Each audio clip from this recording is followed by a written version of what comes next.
questions at the moment, just put them into the chat box, and we'll do our best to get to anything that does come in.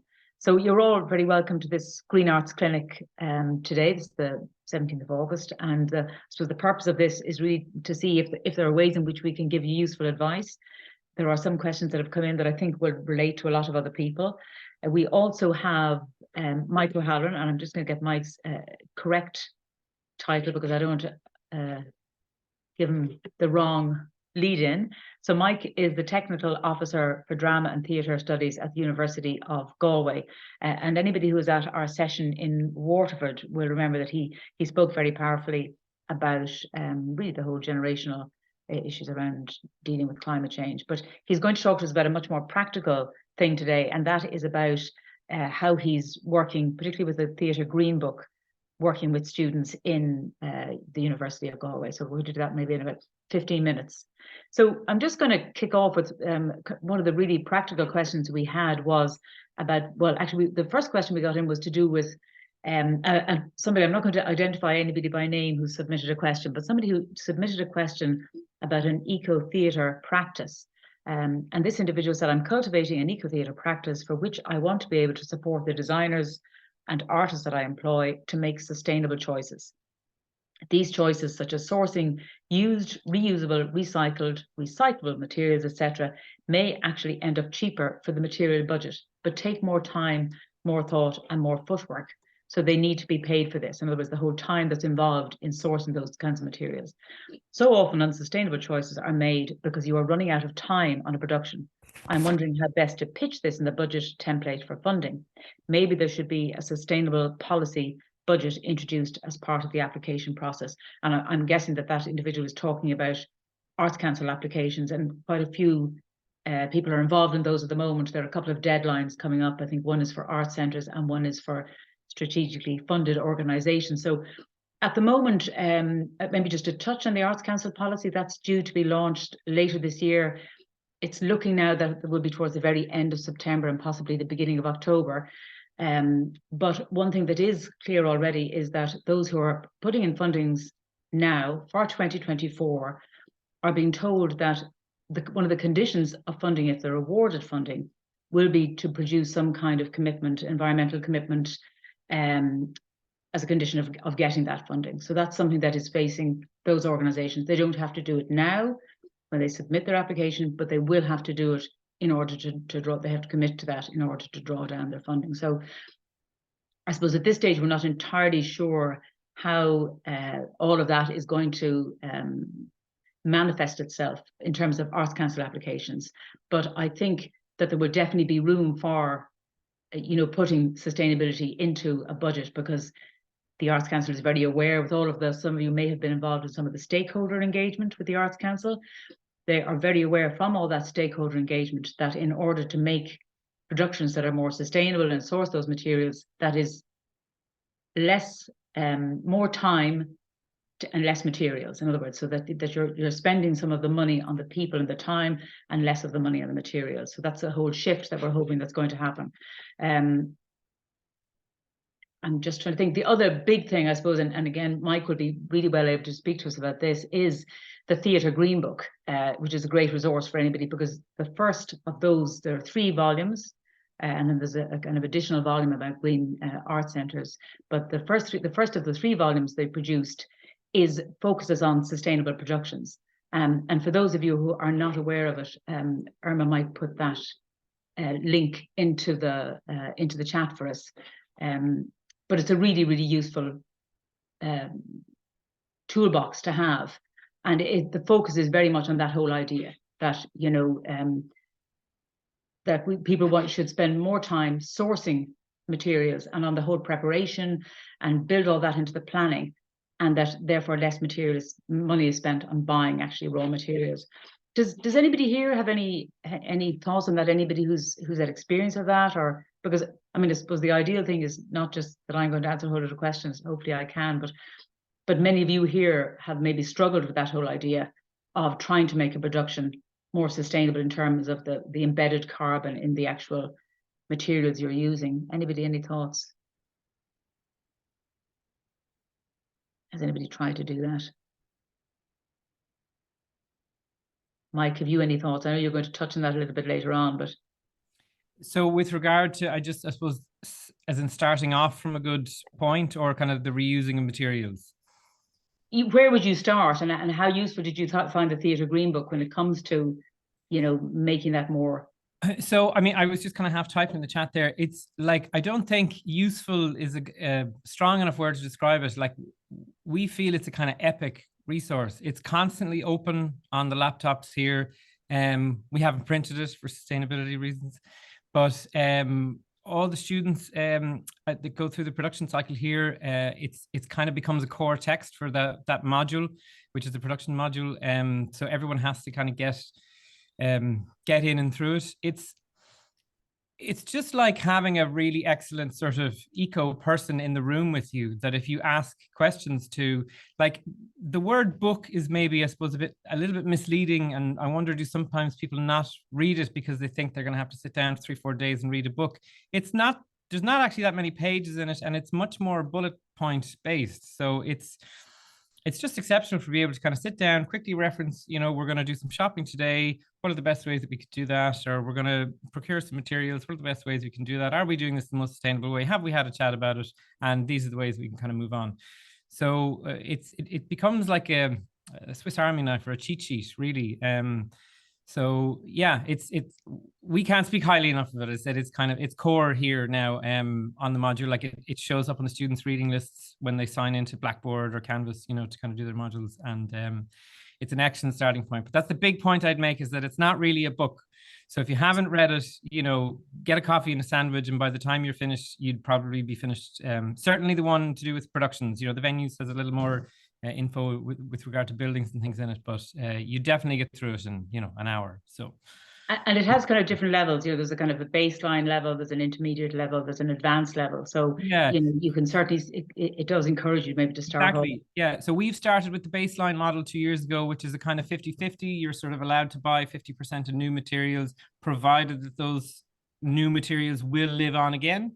So you can't buy something like expanding foam to make rocks for a panto set, because you're going to throw that out in the end. You can buy polycarbonate perspex, even though, what they call virgin plastic is not necessarily a great material, but it's very long lasting. So if you don't paint it or scratch it or texture it, you can reuse it over and over and over again. And then you have to use 50% of recycled or upcycled materials. So what we do here is, we effectively flip the flat over and repaint the other side of it, and maybe trim it down to its edges so it's nice and clean again. There's very simple things you can do with timber to kind of make flats and things like that reusable. So that model is very non-daunting. As it goes up then to, I think they call them bronze, silver, and gold. Silver is a little bit higher. The ratios kind of change. Gold could be potentially daunting if you're going to try and start that way. You effectively have to use almost 100% recycled or sort of found materials. And yeah, I suppose that's what we're aiming for, but that there are definite artistic limitations then that would come with that. So you're kind of producing a show much more like, I've forgotten the name of it now, but Katie Mitchell has a show on tour at present where people are sort of cycling to power the set, and the set is all found materials from, skips and dumpsters and things like that. I mean, that's wonderful, but it's maybe a very unique case. It's not going to suit everyone. I could name 10 set designers straight away that will not do that.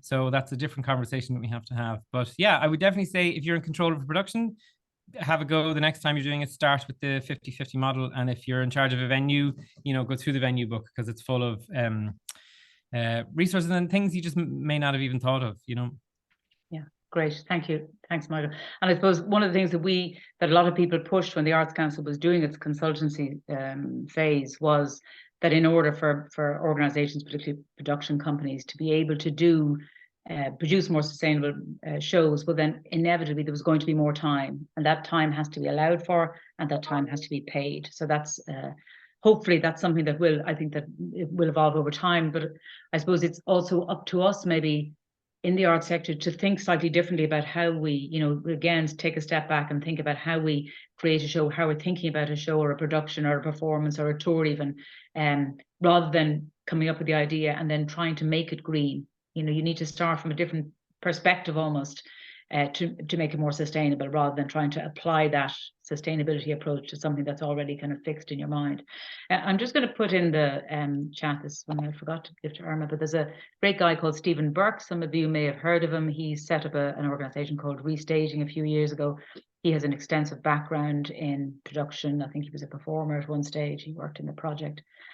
So his energies are focused around this whole idea of seeing all these sets going into a skip at the end of a run, and feeling that somebody should do something about it, and that eventually that somebody was him, as he says himself.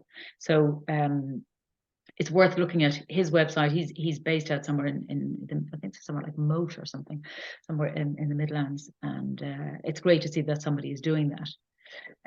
So the next question we had, unless anybody has anything, and it's not particularly my area of expertise, the whole embedded carbon, even working out the carbon footprint of a production really means you have to have the details from the very beginning. You need to know how many sheets of wood, how many bits of everything. It's very difficult to do that retrospectively.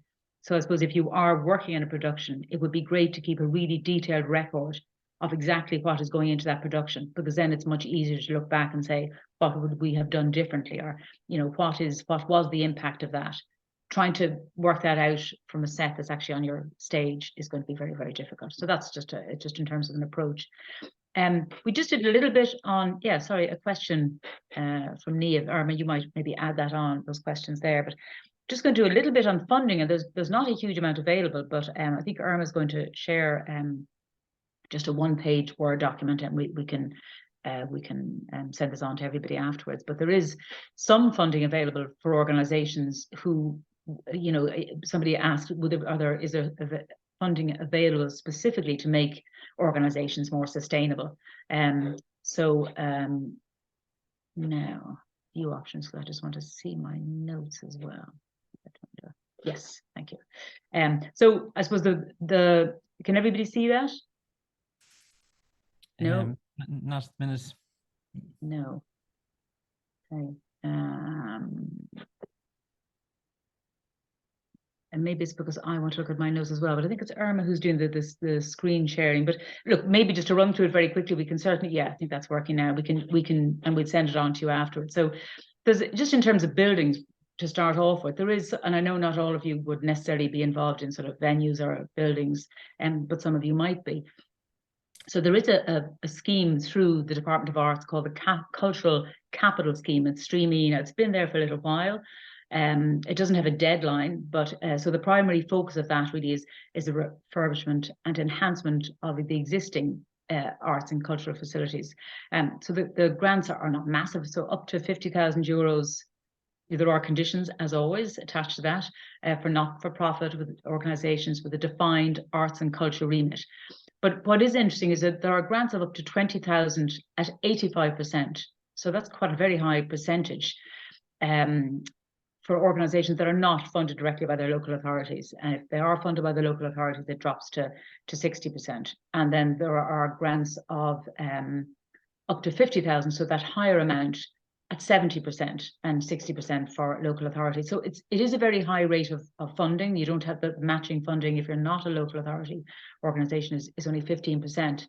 And the projects that they're looking at are one of the things they're looking at are projects that reduce the organisation's carbon footprint, including energy upgrade projects. And those would be things like, for example, lighting and sound equipment. So not everybody lights LED stage lamps, but most venues and theatres have a certain percentage of them. So if that's something that you want to do, that would be a good opportunity. It doesn't specifically say building lighting would be worth looking into, but for example, if you don't already have LED lighting in your building, looking at a sensor system for your lighting would be a really useful, because there really are significant changes to be made if you can put sensor systems into certain parts of your building so that the light is turned off and those parts of the building are not in use. And then heating and plumbing upgrades, including ventilation. And it's worth looking there at zoning. In my experience, having spent quite a lot of time looking at theatres and art centres, zoning is a big issue. That most buildings tend to have 2 or 3 zones. It's a very inefficient way of heating a building. You often have dressing rooms and offices zoned, for example, on the same zone. So, the dressing rooms are heated during the day when nobody's there, and the offices are heated at night when nobody's there. So there are things like that you could use though that fund for, and also minor building works such as window replacement. So that's actually something, if you have any windows in your building that are single glaze or that are, that are not efficient, those are the kind of small things. In older buildings, because we're going to look at the whole idea of heritage buildings, in older buildings, it is more difficult to make changes, but there tends to be a lot of escaping heat from those older buildings. And often, when doors close, you'd see like a gap of maybe 0.5 centimetre, and all the heat is sort of literally leaking out of that. So there are changes like that, improving air tightness. Those are all things that actually do make quite a significant difference to how efficient your heating system is. And a heating system is a difficult thing to upgrade, but if you can make your building more airtight, your heating system is going to be more efficient. So that's one, in terms of one opportunity. And in terms of looking at that whole idea of energy in your building, some of you may be aware that the SEAI have an energy audit voucher.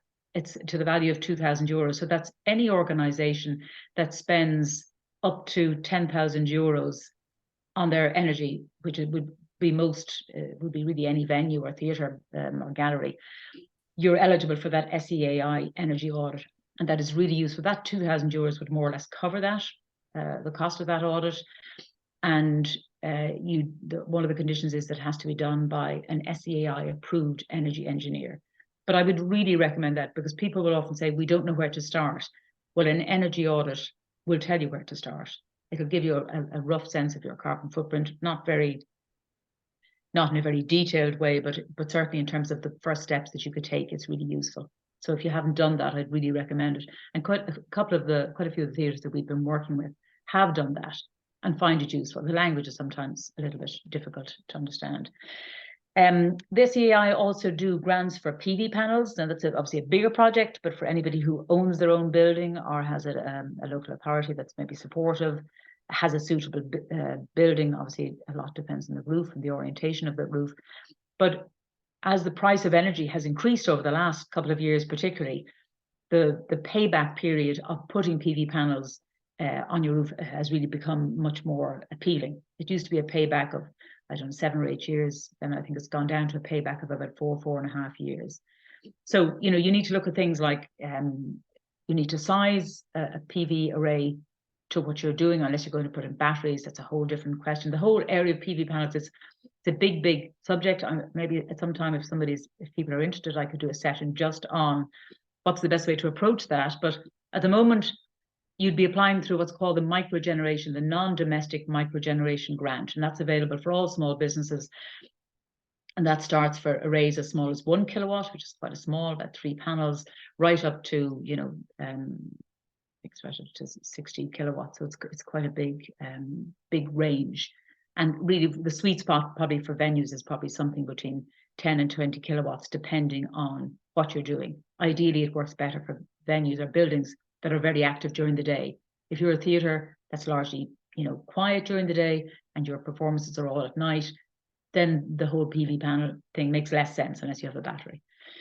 And the grants are not dissimilar to if you're getting domestic PV. So it's about €2,500 is the maximum grant up to 7 kilowatts. And then it kicks in at about €300 per kilowatt after that. So if anybody has anything particularly to ask me about that, because it's not maybe something that everybody's interested in, but I'm happy to answer your question on that. It's kind of, there's no VAT on it, by the way. Yeah, Anna, were you going to ask something? Just to say that sometimes, Katrina, the SEAI funded audit can be useful as backup for your department application for any of the, it informs and provides a sort of a roadmap, if you like, for doing things in sequence, and maybe is a blueprint for, sort of a planned approach to sequential or changes that you do over time. Yeah. That's a very good point, Anna. And actually, it's very relevant to the next bit of funding, because Enterprise Ireland introduced a new energy efficiency grant back in June. And that scheme will fund 50% of energy efficiency measures up to a ceiling of 5,000. So in other words, if you spend €10,000, they will cover 5,000 or 50% of that. But the conditions are that the measures have to be measures that were identified under an SEAI funded audit. In other words, they only want to fund measures that they are certain are meaningful for you and your building and your organization. So the kind of things that you might apply for there would obviously not be things like PV panels and heat pumps, because they're already covered by the SEAI, insulation as well. But it would be things like, you know, refrigeration units, electric ovens, dishwashers, simple things like that, engineering equipment, variable speed drives would make your AHU, your air handling unit systems, more efficient. Pumps, fans, condensers, extraction systems, cold rooms, and all that kind of stuff. So that could be very useful for smaller projects for theatre buildings. And I think Irma is going to share the link to that grant in the chat. I mean, before we move on from that whole energy building side of things, has anybody any questions on that?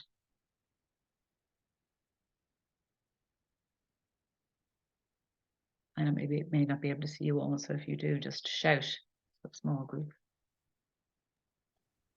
Morning, Katrina. Donal here. Hi, Donal. I just want to check, is there any issue with any crossover with any of the grants? Do any of the grants make you ineligible if you are successful in one? Do you become unsuccessful or ineligible for another? As far as I know, I'm not sure about the Department of Arts grant, but certainly when I was in Shimsa, we got funding from the Department of Arts and the SEAI at the same time. So we got 50% of a grant of a project of a big. We did a big retrofit in Shimsa, and 50% came from the SEAI, and 50% came from the department. So I don't think so.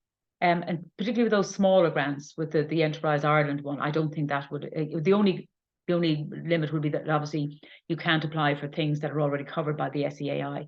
So that would be. They do mention, actually, one of them does mention the energy audit, which seems silly because obviously if you can get a free energy audit from the SEAI, you're not going to look for that, waste your funding from somebody else on that. But as far as I know, Donal, and I could be wrong, but as far as I know, there isn't any limit other than those that cross over with the SEAI. Okay, great.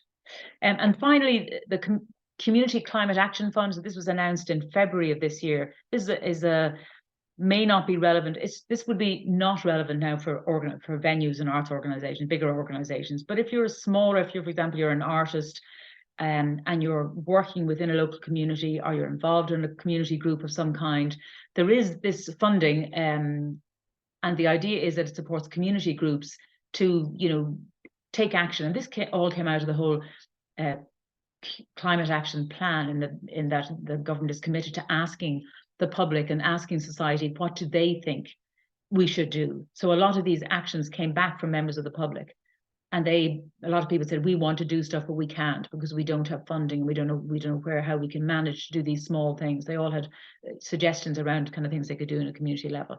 So this is really this fund, which is coming from the bigger Climate Action Fund. This particular bit of it really is responding to that need from and those requests from people. And so it has to be delivered in a community, local area. It has to have an impact in terms of environment, energy independence, biodiversity, and so on. It must be for an organization that's not for profit, and it must contribute to developing low carbon and environmental sustainable communities. But it does have that, you know, if you've received 200,000 euros or more of state funding in the last 3 years, what's that called? De minimis, is that what it's called? I can't remember.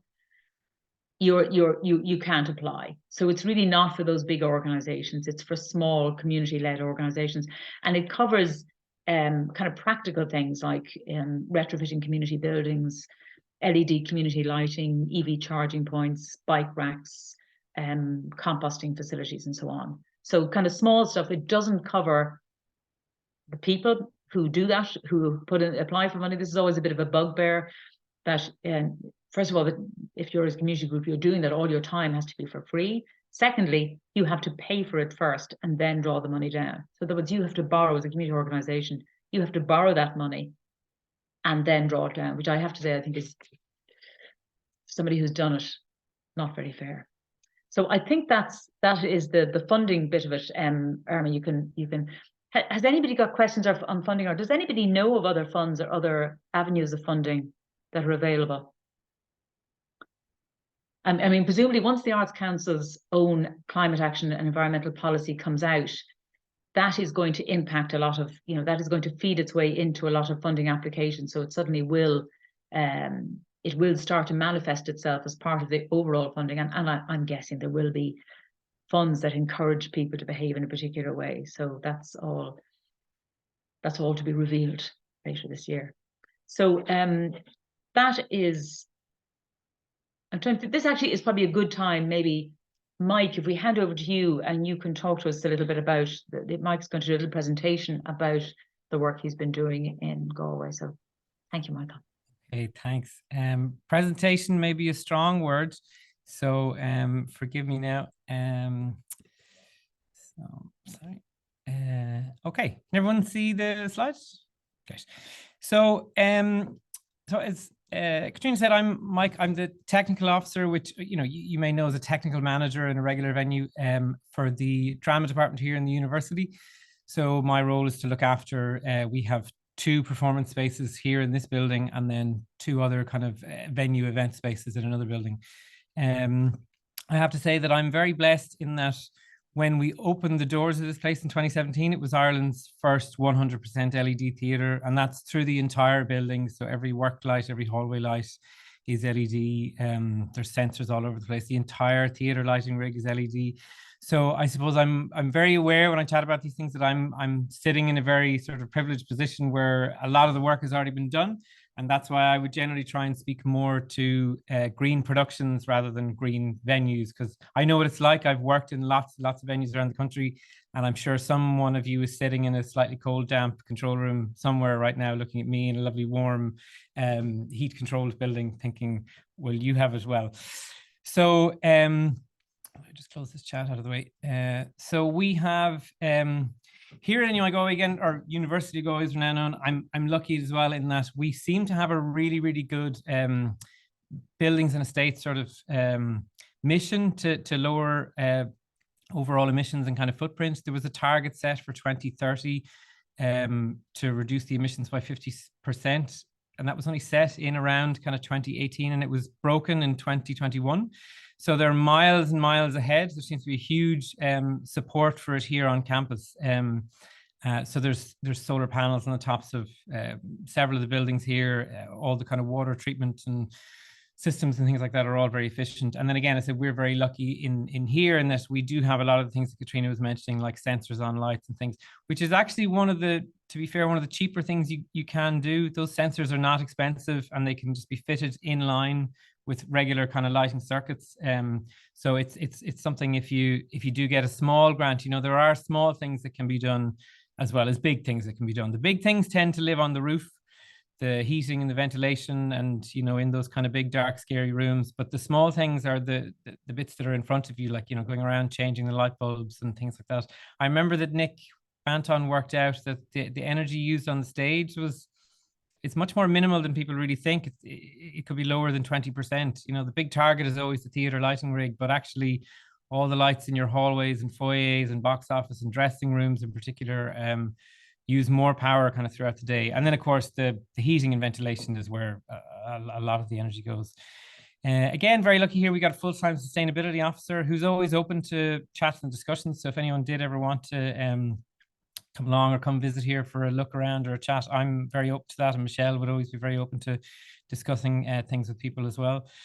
Let's get through all these. We have a really nice biodiversity and pollinator program, which I was really happy to see down in Theatre Royal as well at Theatre Forum that time. So it's one of those things that might be overlooked. We tend to kind of just focus on all the energy and the ESB bill effectively, but there's lots of things we could all be doing to help kind of improve, the environmental situation at present.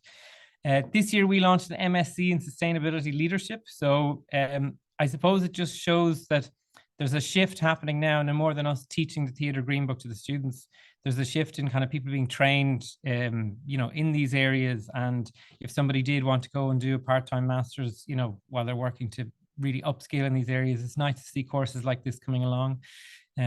So I suppose something to be thinking about. And as of this year, we're now what they call an SDG champion. So us and a few other organizations, I think Aer Lingus is one of them, are, I suppose, to lead the way on the sustainable development goals for the next year or two.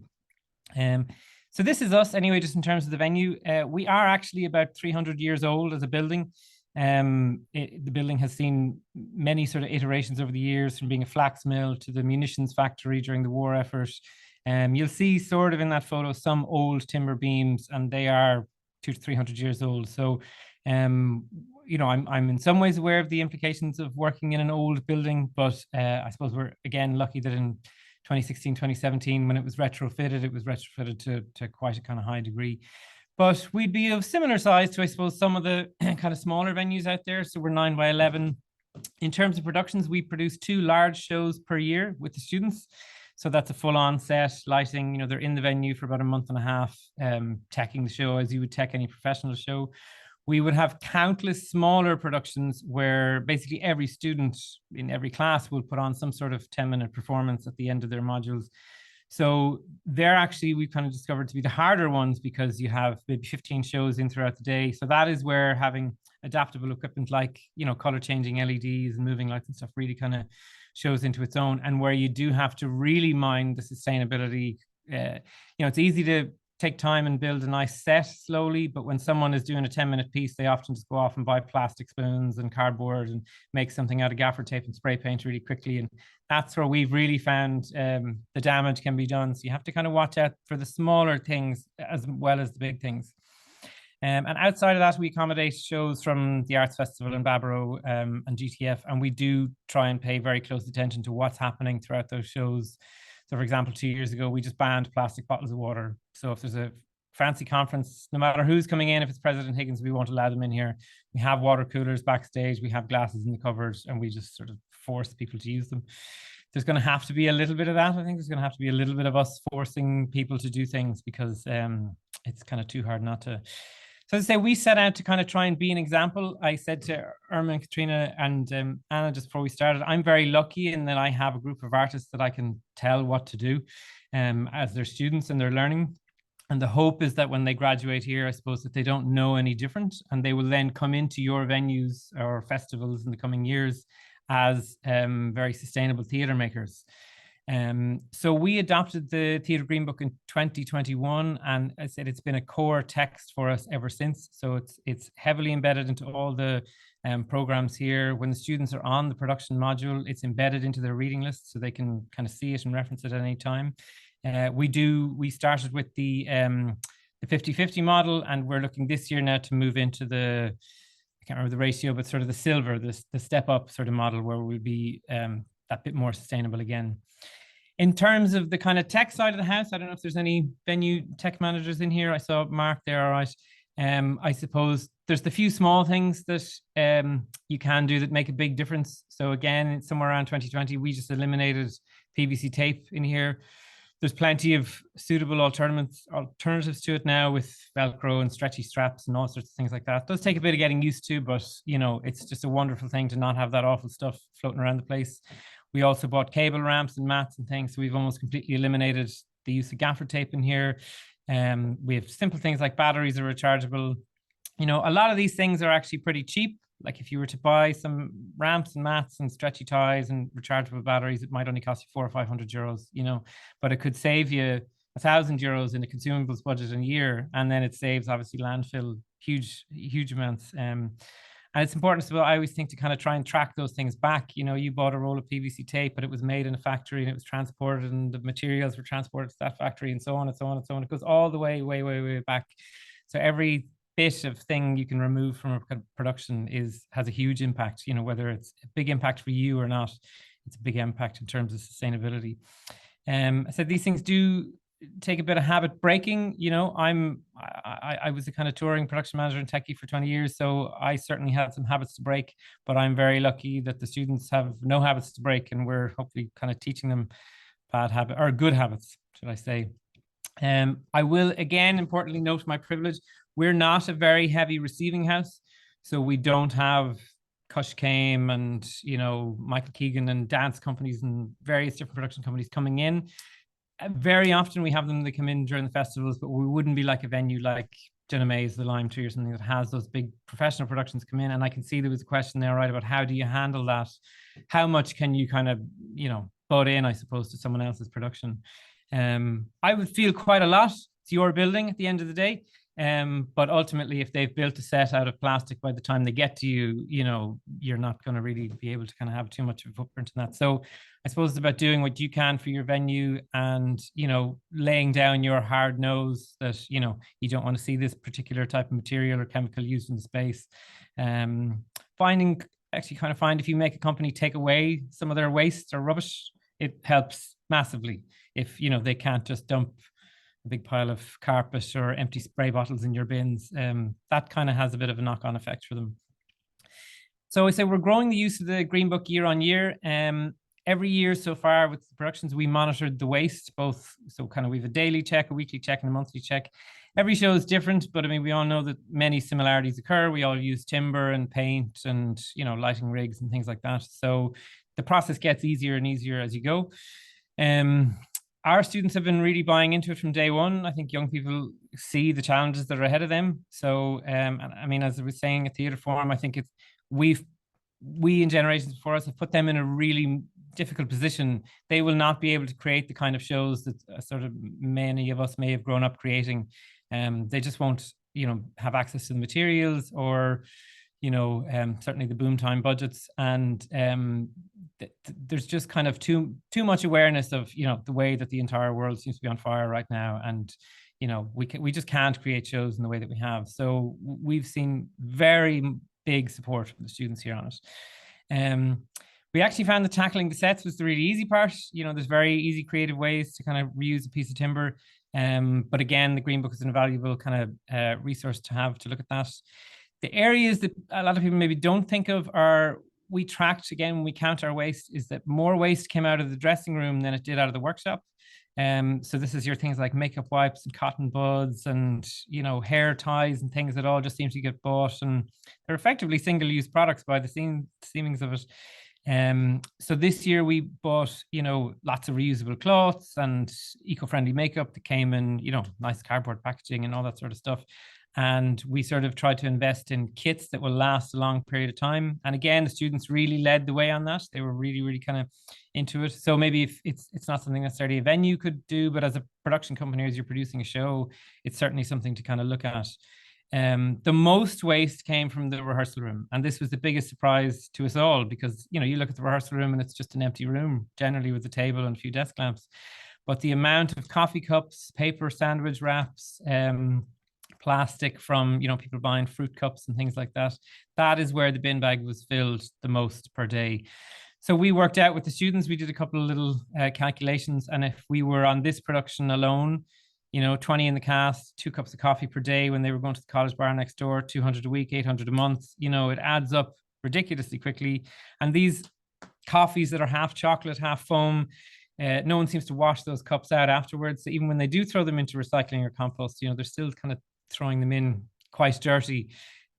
So this year we effectively forced people just to use the kitchen and use the mugs and the kettle and the microwave and to kind of bring lunches. And they put a kitty together themselves and went off and bought bread and cheese and things like that. And so they were making their own lunches, and they all came back and said not only did they save a lot of money, they all felt better because they were getting, you know, homemade food every day. So again, it's something I would, you know, strongly encourage if you have productions in-house to kind of look at doing, because yeah, coffee cups are killer. So I just put in 2 kind of just I suppose pages from the Green Book just to show you that it's not a very dense book filled with text. Again, many people may have looked at it. If you haven't, please do. But it lays out really clearly, you know, it gives lots of very kind of easy to see charts of how you kind of take yourself out on this journey and the different things to kind of look out for along the way. So it's really informative. And so we try and embed portions of this into each week of the kind of production modules and how we look at things kind of going along. It'll give you the options where, you know, again, there's some easy wins, like you could say, you know, the little sensors in your foyer to turn on and off your lights. That's an easy win. The hard wins are, you know, replacing your large heating system on the roof, you know, that kind of thing. But there's lots to be gained everywhere. And what's that saying about the pennies? Mind the pennies and the pounds will mind themselves, or something. That, you know, that kind of all features into sustainability, I think, as well. So yeah, I said it's been valuable. It's constantly open on, certainly on my desk and then on the stage manager's desk. We consulted for every decision that we make. And now moving forward, because we're this SDG champion, we'll be kind of looking at sustainability across the board. So again, I suppose we're really talking about greening theatres today, but you know, I'd encourage people to kind of think about sustainability as a broad measure in terms of kind of wellness in the room and, you know, stressing people and the human costs of things as well. So we'll be looking at, you know, wellness and things like that as well, all through the productions. So hopefully we'll be sending these crazily well-rounded theatre makers to you all in the next few years. So anyone that's not familiar with these, you'll find them all over the internet at the UN SDGs. And, you know, we can't tackle everything in theatre. We can't certainly tackle poverty or hunger, it seems. Most theatre practitioners are both poor and hungry. But, you know, we can look at kind of equalities for people, you know, and then certainly things like energy and, you know, our climate action and sustainable kind of, you know, creating sustainable ways of creating art and, you know, featuring that into the kind of local community and cities and creating jobs and that kind of thing. So lastly, I just include the few hurdles that we seem to kind of come up against all the time would be the budget. So, you know, having some awareness of the funding is kind of good now. Habits and pattern breaking is a huge thing. You know, like whether it's yourself kind of changing those habits or the habits of incoming companies, that is the hardest part, I think, to kind of break people out of their ways of doing things. Procurement, certainly for us, we're a government funded organization, is quite tricky. A lot of procurement models are based in the kind of cheapest wins. So, you know, the push to kind of having other values listed higher on a procurement policy is a good thing. And I know there's some work being done in the Senate now by Alison Marie Higgins on this, that, you know, companies that provide the cheapest food to hospitals shouldn't really necessarily get the contracts. The company that provides the most sustainable, locally sourced food should be the one that gets the contract with the hospital. Of course, it's going to cost a little bit more money, but it's just about putting, you know, sustainability and kind of quality in as a value over price.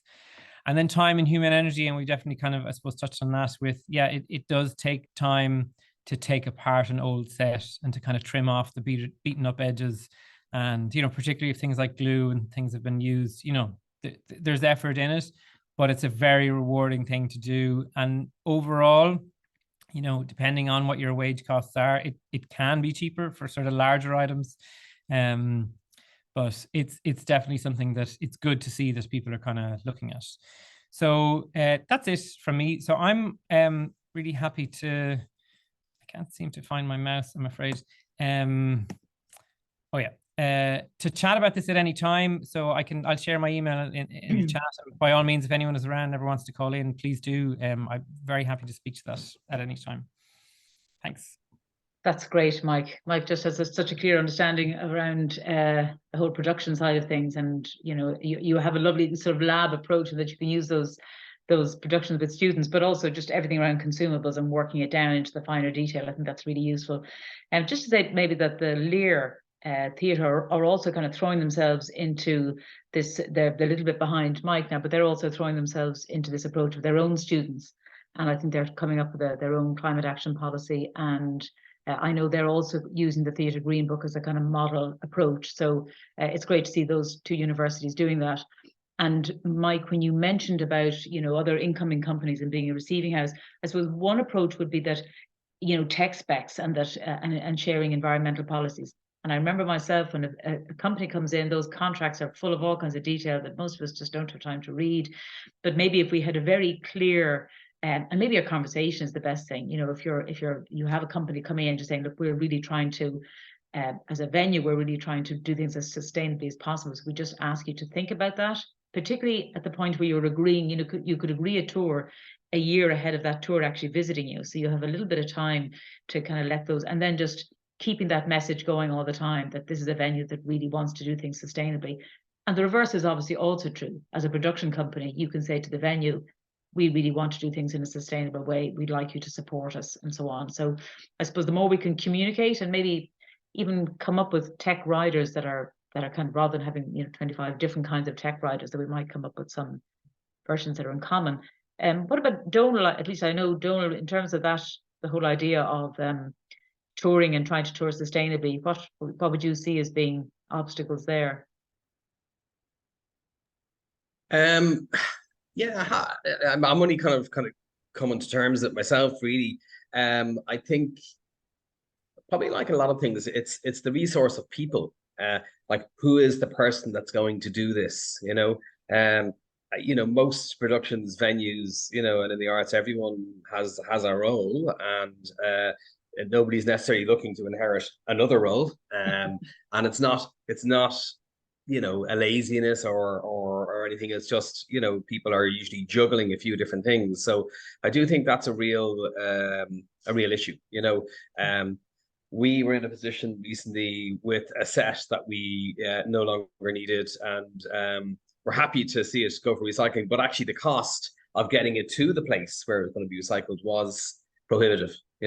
And it was going to put a fair chunk of change. So actually, what I might do with my own company, then we have a lot of stuff that's in storage that I'm going to kind of probably do a clear out, but I probably will work with Stephen Burke in relation to getting that to him. So it's not just one move. Potentially there could be 4, 5, or 6 different elements of sets that go in the one move. Yes. But that could be $1,000, $2,000 to do that. So Sure. It's not an unwillingness from my side to do it. It will need, just in real boring practical terms, it would need 2 crew to go down to pull the stuff out of the store and actually prep it. It will need a decent sized 20-foot truck probably to move it, and then unload it then in Stephen's place. He's west of Athlone. Yes. So it is a bit of a journey. It's brilliant, and it's a great idea, and fair play to him for doing it. That could do with a bit of help and resource, because actually I'm sure that quite a lot more people would be happy to join in, and do that. So, and it's not following the money. It's just purely, it is going to cost you. Like there's no two ways about it. It is going to cost you to do that. So I think the Theatre Green Book would kind of make the point that that's something that you would budget in from the very beginning, so that if you have to go to visit Stephen and find a set and bring it back up, and that there's time, and as you say, there's additional money involved in that, but also maybe the way we create those sets in the first place. No two ways. So that's where probably I think probably the essence of that would be a session with, and I'm sure most of them are doing this with the designers themselves. Obviously there are areas which could be compromised quite easily, most likely, and maybe some that can't for the moment. But in Civic, for example, we're right in the middle of it now in terms of we're in the process of seeking the money, the funding to move towards LED, and we're doing it on a kind of a phased basis. We'll probably get the studio done first. The real energy burners in the venue, get them done as a priority, and then things like the dressing rooms and whatever, and then I think it's just as Mike said, it is about habit forming, so if we can be seen to set that as a starter for 10. And then, probably things like the provision of water backstage might just mean people will bring their own, water holders then that they can just replenish, and facilities, be it tea, coffee, whatever. It just saves people having to keep, burning off plastic cups and paper cups. And absolutely, if you make it easy for them, and you provide that. At a certain point, you can probably say, look, actually, you're just not allowed to bring plastic bottles back here. We're supplying cups, glasses, reusable, and we have water there, so there's really no need. So I a few more questions. I'm just Irma, are there questions? I know there was a question from Niamh there before we move on to the couple of other bits we had here. Can I see that now? Yeah, Niamh popped in. One of them was, when working in a venue with external artists and companies, what do you feel is reasonable in terms of what we ask of them, encouraging green practice, travel choices, etc.? So we could maybe look at travel now, actually, in that light. Sure. Yes, and I kind of just did a little bit around travel. I suppose the interesting thing in a way about travel is that of all the emissions sectors, if you like, within Irish society, it's the most stubborn to reduce. So we've had some success, for example, with decarbonising our electricity grid. That's improving. The whole way we heat our homes, that is improving. People are doing it's small, but those emissions are dropping slowly. But the thing that remains stubbornly high is our emissions from travel.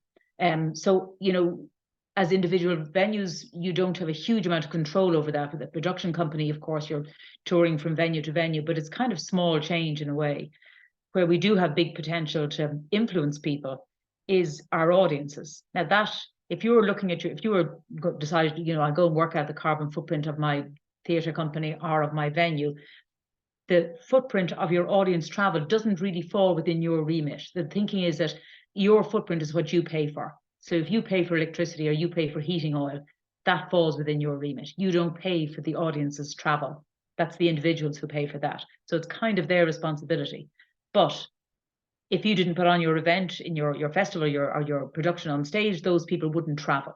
So therefore you have a kind of responsibility. How can you influence those? So I know, for example, that Fishamble are doing a piece of work with the Theatre Royal in Waterford and one of the other venues they're going to, I think it's actually Lime Tree or Belltable.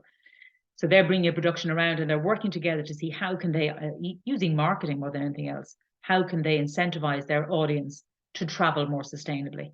And you know, I just thought it'd be interesting, you know, if you're looking at, for example, the biggest thing really is to get out of your car, if you have a car. And obviously a lot of people a lot of artists work and people associated with the arts working in cities actually drive very little. And if they, some of them don't own cars at all, but if you're living in rural Ireland, that's obviously going to be a little bit more complicated. But anything you can do to get out of your car, even one day a week. So rather than this whole push to, you know, electric cars, obviously very important. But if you can say, well, this, you know, remote working, I'm going to work remotely for one day.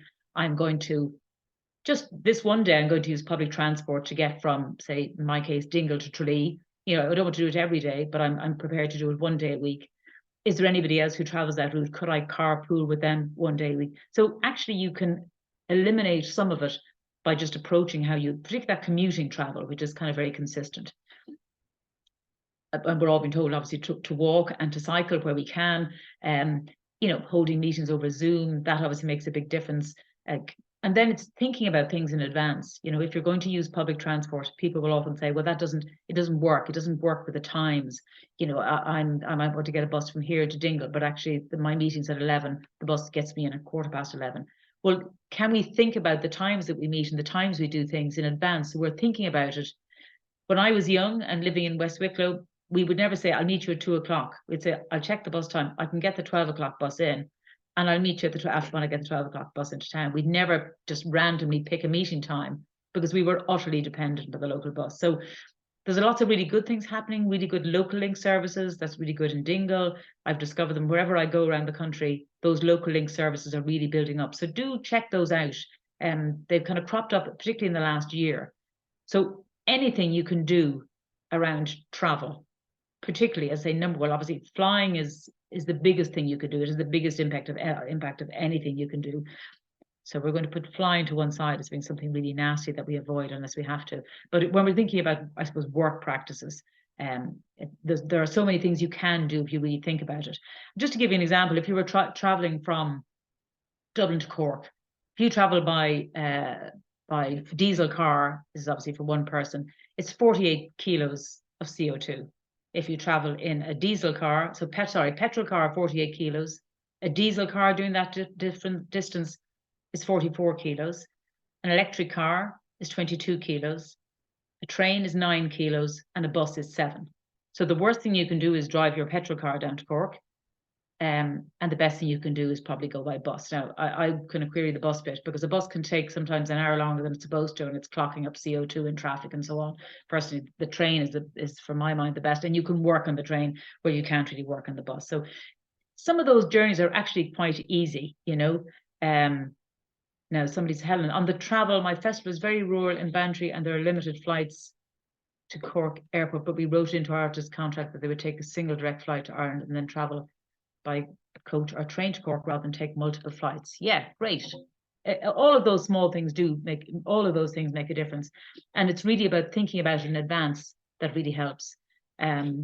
So I'm just trying to think, for me, that's the biggest thing with travel, is how can we, in everything that we do, not just in work, you know, if I have to go into Dingle, can I go in once every 2 days instead of twice in one day? And all those small things actually really make a difference. And that is where Irish society is struggling. We really haven't improved in that. And just to bear in mind maybe that anytime you travel in a car, regardless of whether it's an electric car or a diesel car, it is also throwing out a lot of very nasty particulate matter. So that is tires, brakes.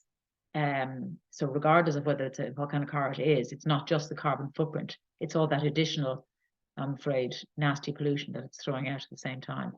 So that's travel. Is there anything now? We've just got a few minutes left. Are there any questions that we haven't covered, Irma, before I go on to? No, well, I think we can share some of the more detailed travel stuff about how to calculate greenhouse stuff. We can do that afterwards, in what we send afterwards. Sure. We move on to the 5 things today then, or? Yeah, actually, Irma suggested this, which was a very good idea. She said if there were 5 practical things that you could do today, what would they be? And maybe just to reiterate the whole thing about travel, the average Irish house uses roughly 4,200 kilowatts of electricity in a year.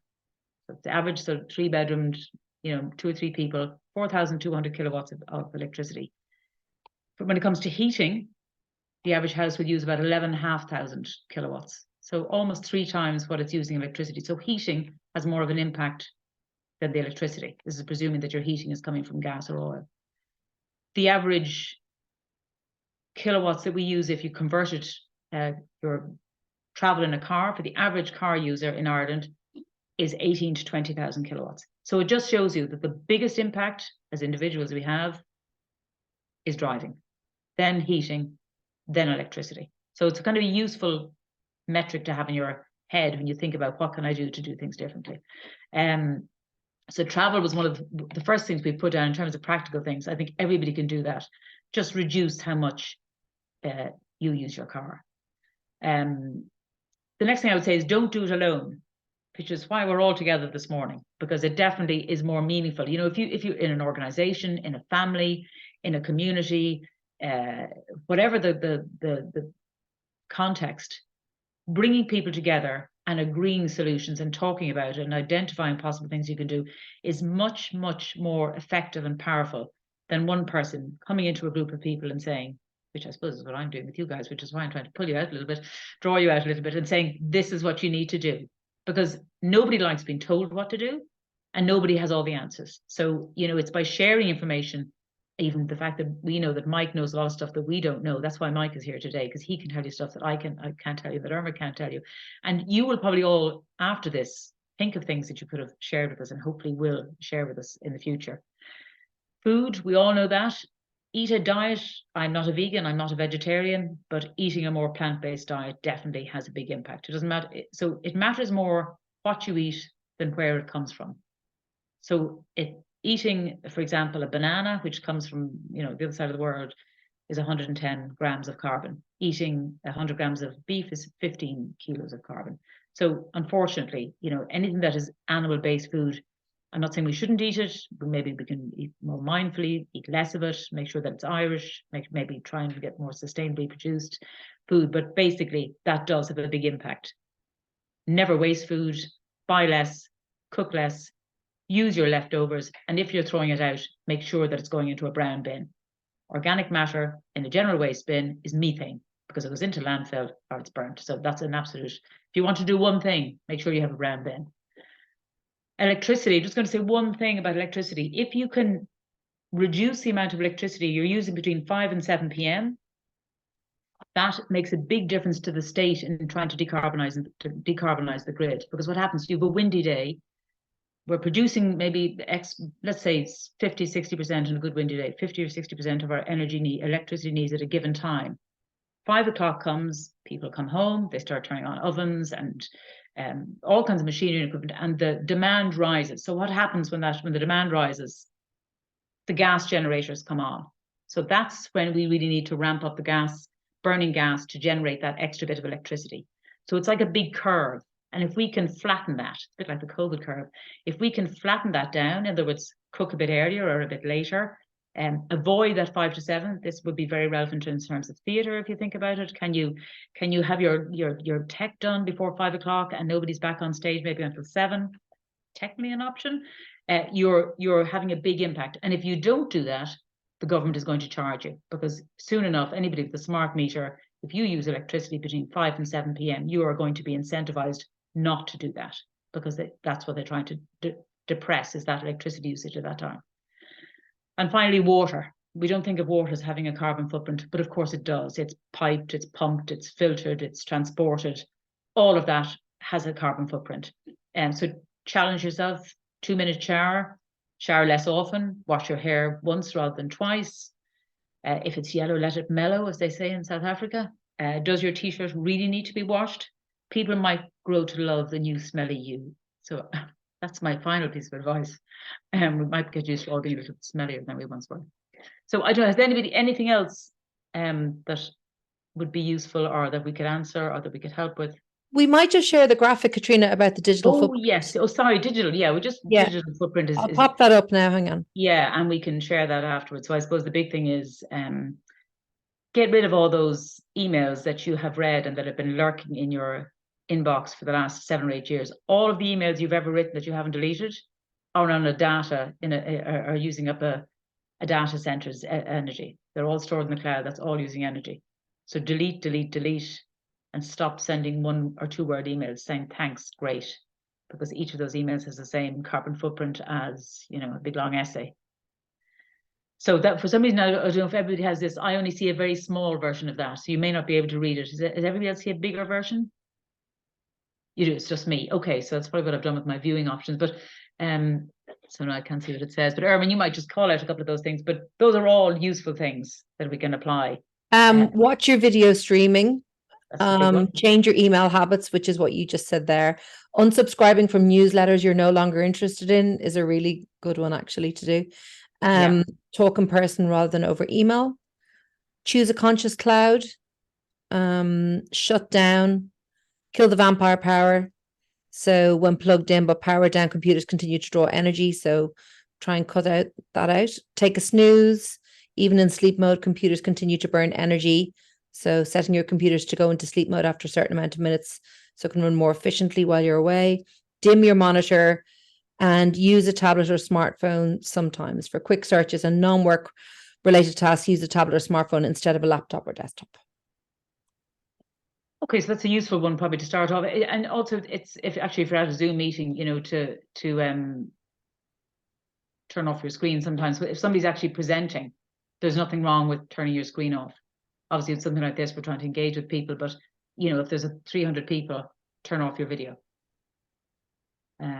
Okay, well, look, a special thanks to Mike for presenting, and thank you to all of you for being with us today. Any questions, any queries, just send us an email. We hope that was useful.